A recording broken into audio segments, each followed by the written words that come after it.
अस्सलाम वालेकुम बच्चों, कैसे हैं आप? ठीक ठाक हैं? उम्मीद है आप सारे बच्चे खैर खैरियत से होंगे और अपनी हॉलीडेज़ एक्टिविटीज़ उनको बड़ा केयरफुली मैनेज कर रहे होंगे, पढ़ भी रहे होंगे साथ साथ। ऑब्वियसली बहुत ज़रूरी है, बार बार कहता हूँ एहतियात करें, बहुत ज़रूरी चीज़ है, इट्स वेरी इंपॉर्टेंट। हम एक टफ़ एक डिफ़िकल्ट फेज से गुजरें और जितना हम मोहतात रहेंगे उतना ही ऑब्वियसली बेहतर होगा हमारे लिए।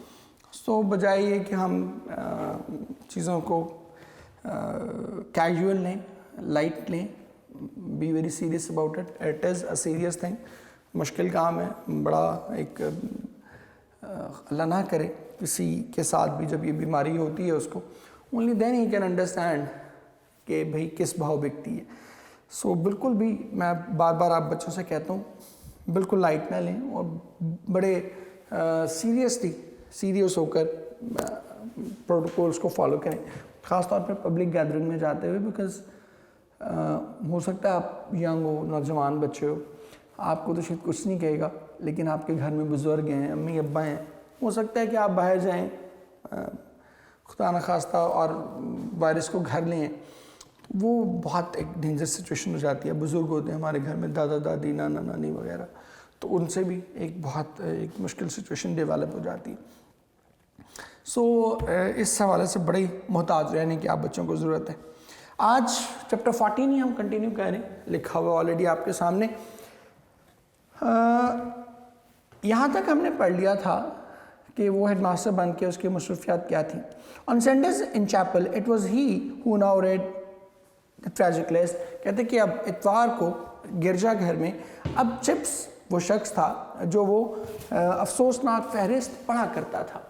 ट्रेजिक कहते हैं सैड, ग्लूमी। कहते कि अब चिप्स वो शख्स था जो ये अफसोसनाक फहरिस्त पढ़ा करता था।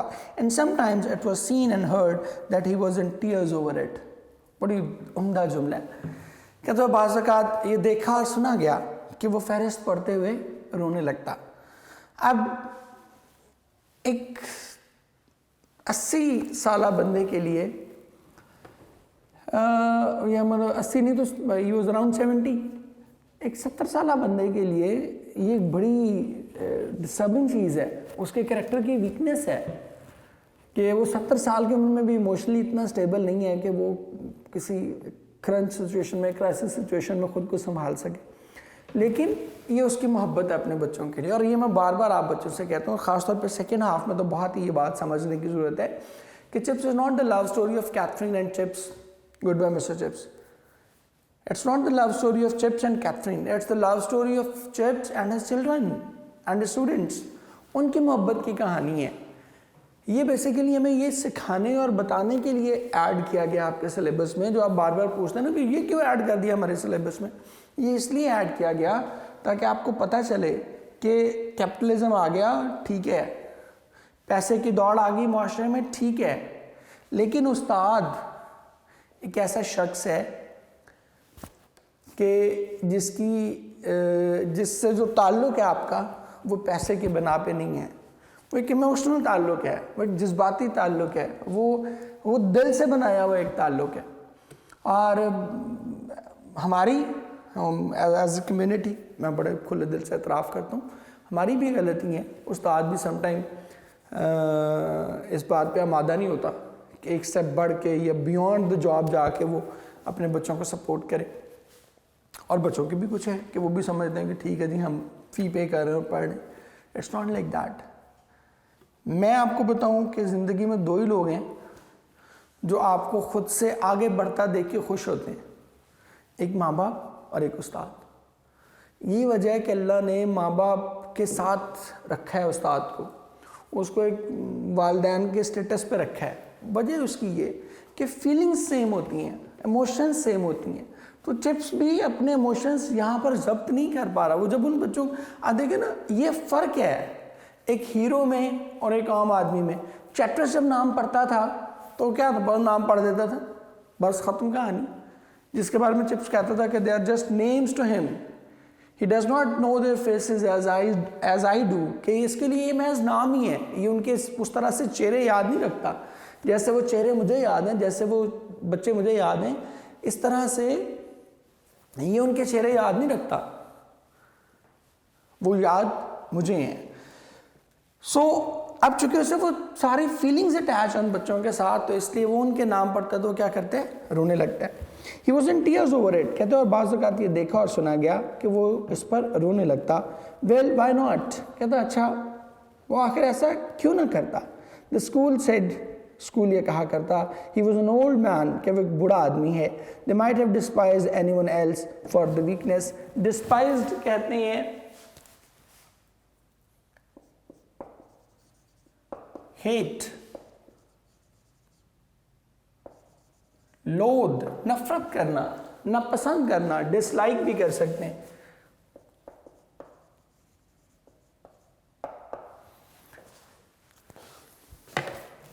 They might have despised anyone else for the weakness, कहते कि अगर इसकी जगह कोई और शख्स होता तो वो शायद उसे इस बात पर नापसंद करते।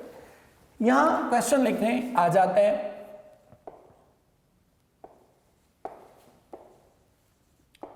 What did Chips do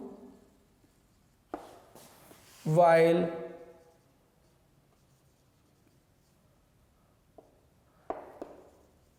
reading the list of the boys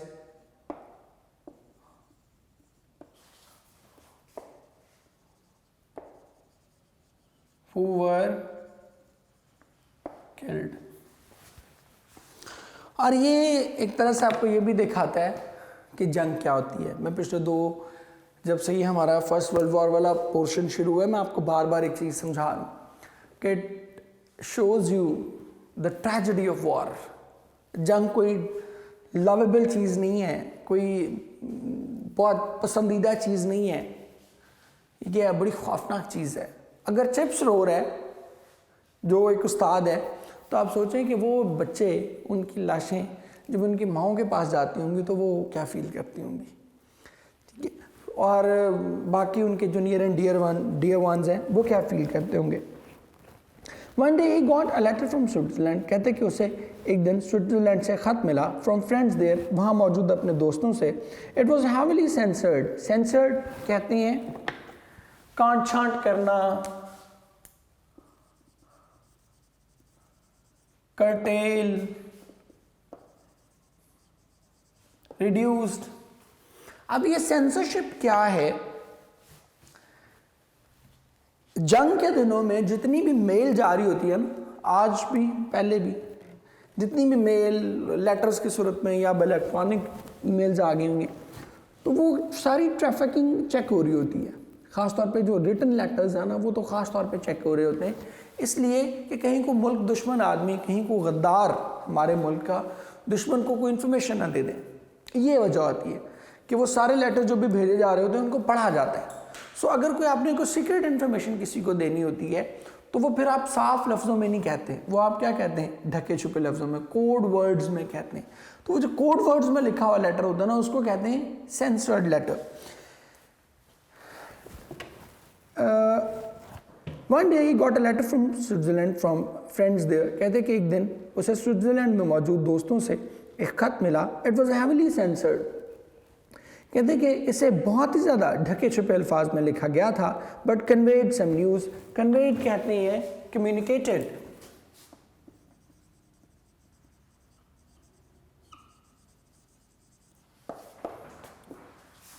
transmitted भी कह सकते हैं।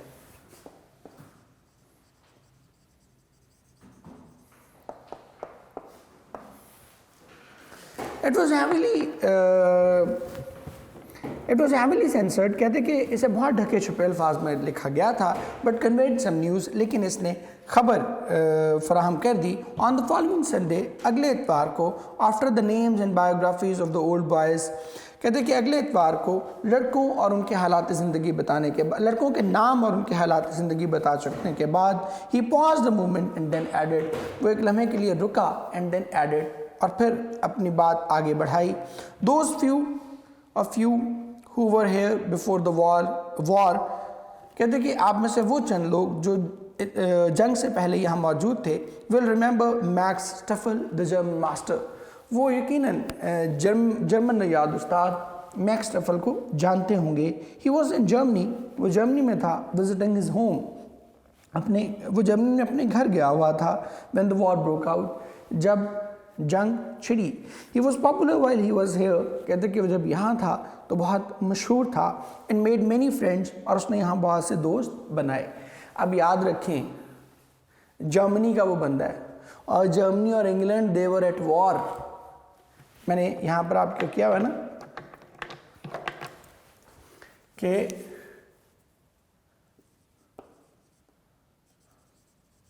It was Germany versus England. अब मैक्स स्टफल जर्मनी का है और चिप्स किसका है? इंग्लैंड का। ये दोनों जंग कर रहे हैं आपस में। अब देखिएगा, दोज हू न्यू हिम, कहते कि वो लोग जो उसे जानते हैं, will be sorry to hear that, उन्हें ये जानकर अफसोस होगा, that he was killed last week on the western front, कि उसे मगरबी महाज पर मार दिया गया है। मगरबी महाज जंग बहुत से साइड्स पर छिड़ी हुई थी, तो वेस्टर्न फ्रंट जो है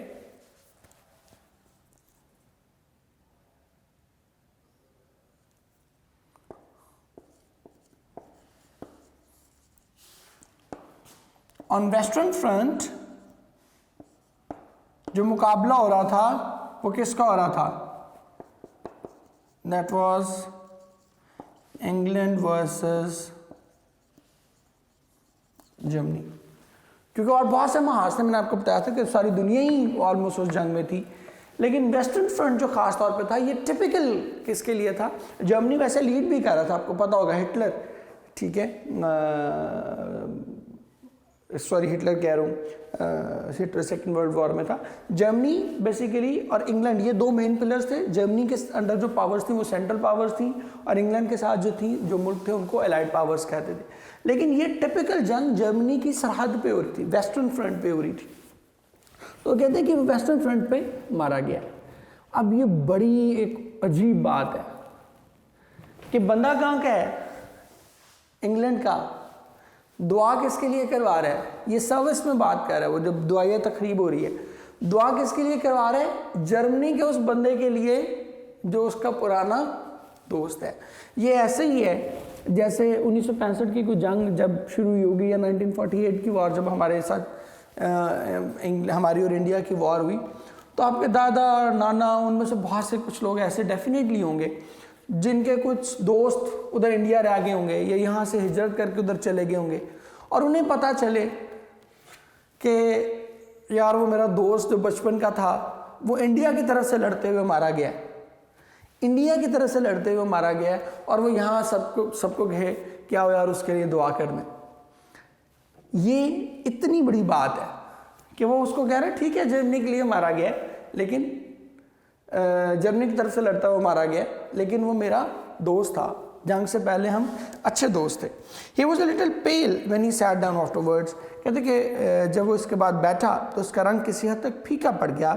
aware that he had done something unusual, वो इस बात से बाखबर था कि उसने गैर मामूली काम किया है, बिल्कुल गैर मामूली था, क्योंकि अपने ही मुल्क के दुश्मन के खिलाफ एक तरह से वो बात कह रहा था। He had consulted nobody about it, कहते कि उसने इसके मतलब किसी से भी मशवरा ना किया था। Anyhow no one else could be blamed, और कहते कि इसीलिए किसी भी शख्स पर इल्ज़ाम नहीं दिया जा सकता था। लेटर आउटसाइड द चैपल, कहते कि बाद में गिरजाघर के बाद बाहर, he heard an argument, argument कहते हैं डिबेट, डिस्कशन। कहते कि इसके बाद उसने गिरजाघर के बाहर एक गुफ्तगू सुनी। On the western front chip said, कहते कि चिप्स ने तो कहा था मगरबी महाज पे मारा गया। Does that mean he was fighting for the Germans, कहते क्या इसका ये मतलब है कि वो जर्मनों के लिए लड़ रहा था? आई सपोज इट डज, कहते कि बिल्कुल ऐसा ही है। सीम्स फनी, कहते कि फिर तो ये बड़ी अजीब बात है, to read his name out with all the others, कहते कि फिर तो बड़ी अजीब बात है कि बाकी सब लोगों के साथ इसका नाम भी पढ़ दिया जाए। After all he was an enemy, कहते हैं कि बहरहाल वो हमारा दुश्मन था। अब ये फ़र्क है चिप्स की और मॉडर्न आइडियोलॉजी का, कि चिप्स क्या समझ रहा है कि इंसानियत का रिश्ता बड़ा है, ह्यूमैनिटी का रिश्ता बड़ा है, मेरी जो दोस्ती है वो बड़ी है, हमने जो साथ वक्त बिताया है वो इम्पॉर्टेंट है, हमारे जो आपस का ताल्लुक है वो वाइटल है। और दुनिया क्या समझती है, जो चेंज वर्ल्ड है, जो मॉडर्न वर्ल्ड है, वो क्या समझती है कि बस अब ये बॉर्डर लग गया तो बॉर्डर के बाहर जितने भी लोग हैं वो सब क्या हैं, वो हमारे दुश्मन हैं। और वो वाले वो क्या समझते हैं कि बॉर्डर के इस पार जितने भी लोग हैं वो क्या हैं, वो हमारे दुश्मन हैं। सो ये वो चीज़ है जो हमें सिखानी चाहिए अपने बच्चों को कि इन बॉर्डर से ऊपर भी एक रिश्ता है, और वो रिश्ता क्या है, वो रिश्ता ह्यूमैनिटी का है, वो पर्सनल कांटेक्ट का है, वो मैन टू मैन रिलेशन है। इस दुनिया में जितने भी इंसान हैं, चाहे वो किसी कौम से ताल्लुक़ रखते हैं, किसी मुल्क से ताल्लुक़ रखते हैं, किसी नस्ल से ताल्लुक़ रखते हैं, किसी मज़हब से ताल्लुक़ रखते हैं, किसी फ़िरके से ताल्लुक़ रखते हैं, ये सारी चीज़ें बाद की हैं। मुल्क बाद में बने, कौम बाद में बनी है, इलाके बाद में बने हैं, नस्लें बाद में डेवलप हुई हैं। सबसे पहले क्या था? The very first relation we had with each other, that was of humanity. ठीक है, सबसे पहले मेरा आपका पहला रिश्ता क्या है? इंसानियत का रिश्ता है। बाकी सारे रिश्ते बाद में हैं। मतलब मैं पंजाब में पैदा हो गया और एक शख्स बलूचिस्तान में पैदा हो गया, ये रिश्ता बाद क्या है? मैं यहाँ पैदा हो गया, एक शख्स अमेरिका पैदा हो गया, ये रिश्ता बाद क्या है? ठीक है, सबसे पहला रिश्ता क्या है? द बेसिक, वेरी बेसिक, वो क्या है कि हम सब एक नस्ल से ताल्लुक़ रखते हैं, हम सब इंसान हैं। और कुरान करीम और नबी सल्लल्लाहु अलैहि वसल्लम के अल्फाज में कि हम सब आदम की औलाद हैं। ये सबसे बड़ा रिश्ता है कि हम आपस में इस नाते से क्या हैं, भाई हैं। और ग्लोबली जहाँ भी कोई शख्स बसता है वो क्या है, वो हमारे लिए उतना ही ज़्यादा काबिल एहतराम है। और just one of chips ideas कहता है कि ये तो बस चिप्स के अपने ही ख्यालात हैं, आई एक्सपेक्ट, और मुझे उससे ऐसे ही ख्यालात की तवक्को है। The old boy still has them, कहते हैं कि इसके अंदर तो पुराने ख्यालात आज तक मौजूद हैं, और यही चिप्स में और बाकियों में डिफरेंस है। Chips in his room again was not displeased by the comment. Displeased कहते हैं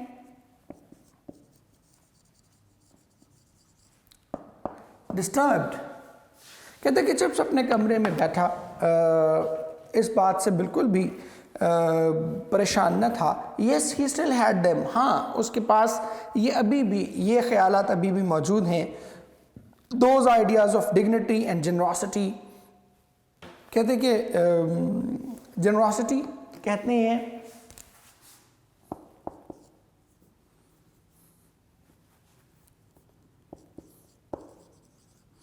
बेनेवोलेंस या काइंडनेस, डिग्निटी कहते हैं रिस्पेक्ट, वैल्यूज, रिगार्ड। कहते हैं कि हाँ उसके पास बाहमी इज़्ज़त और बाहमी मोहब्बत में मबनी ये ख्यालात अभी भी मौजूद थे। That were becoming rare, that were becoming increasingly rare in a frantic world. Frantic,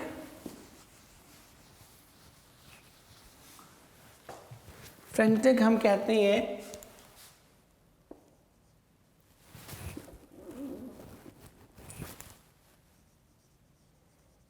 crazy, mad, जो इस अहमक दुनिया में, जो इस पागल दुनिया में मुसलसल नायाब होते चले जा रहे थे। एंड ही थॉट, और उसने सोचा, Brookfield will take them too from me. कहते कि ब्रुकफील्ड को भी ये ख्यालात मुझी से मिलेंगे, but it wouldn't from anyone else, और किसी दूसरे शख्स से ब्रुकफील्ड ये ख्यालात नहीं सीख पाएगा, क्योंकि वो अब पुरानी जनरेशन को रिप्रेजेंट करता है। कहते हैं कि नहीं, जनरॉसिटी होनी चाहिए, जेंटलनेस होनी चाहिए, ह्यूमैनिटी होनी चाहिए, मॉरल वैल्यूज़ होनी चाहिए। और मॉरल वैल्यूज़ मैंने आपको बताया था कि पुराने माशरे का क्या है, एक स्ट्रॉन्ग पॉइंट है। Once asked for his opinion of the bayonet practice. Bayonet practice कहते हैं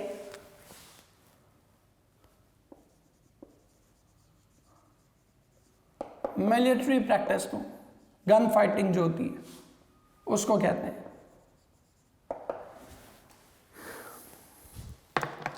कहते कि once asked for his opinion of bayonet practice being carried out near the cricket pavilion, कहते कि जब उससे क्रिकेट पवेलियन के पास जा रहे रहने वाली इस निशानाबाजी के मश्क के बारे में पूछा गया, he answered with a lazy slightly asthmatic intonation।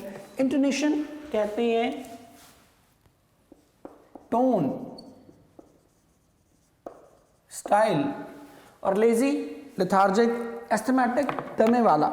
तो उसने अपने उसी सुस्त और दमे भरे लहजे में कहा, that had been so often and so extravagantly imitated। extravagantly मैं लिख देता हूं, extravagantly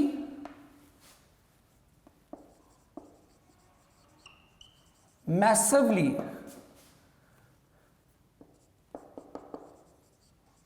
enormously, और यहां पर imitated कहते हैं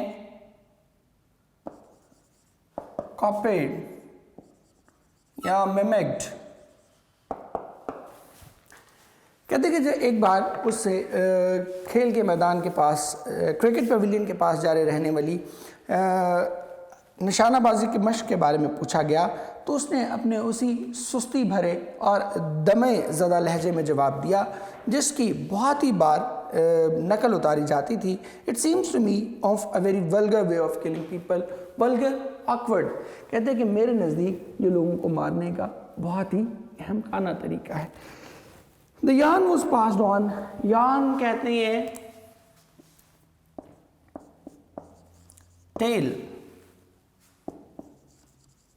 स्टोरी,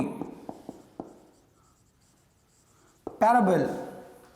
और मैंने आपको उस दिन भी बताया था कि ऑन इस्तेमाल होता है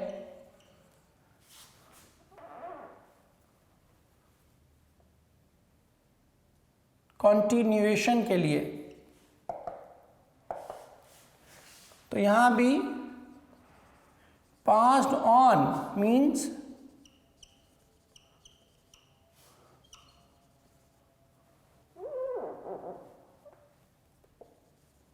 कॉन्टिन्यूसली रिटोल्ड, कि बार बार ये कहानी सुनाएगी। कहते हैं कि द यार्न वॉज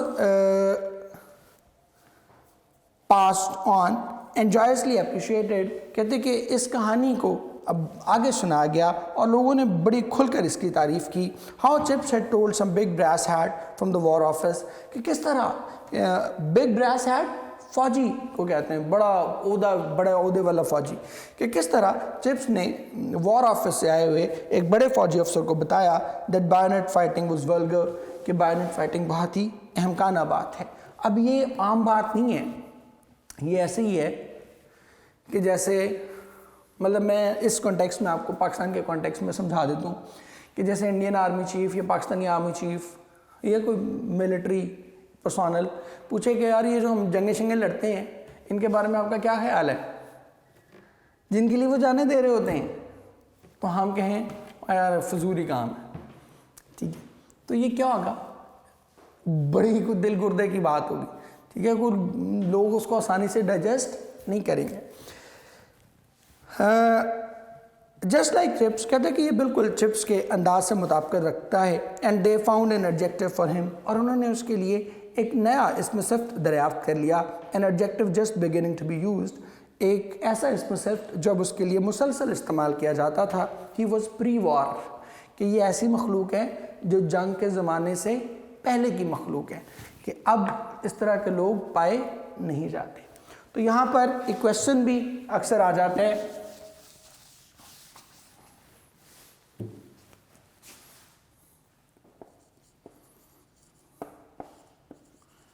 कि what news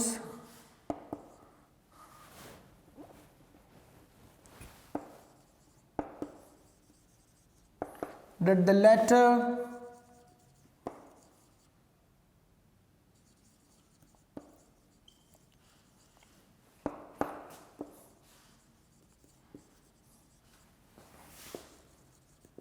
carry for chips, कि जो स्विट्ज़रलैंड से लेटर आया हुआ था उस पे क्या न्यूज़ कन्वे की गई थी और what was Chips's opinion about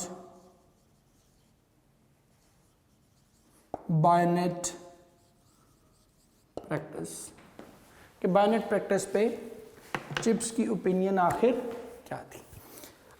नहीं बेटे, इसके साथ ही आज का हम ये लेक्चर ख़त्म कर रहे हैं। कल आप बच्चों से फिर मुलाकात होगी। टिल देन आप सब बच्चों के लिए बहुत सी दुआएं, जीते रहें, खुश रहें और पढ़ते पढ़ाते रहें। अल्लाह हाफ़िज़।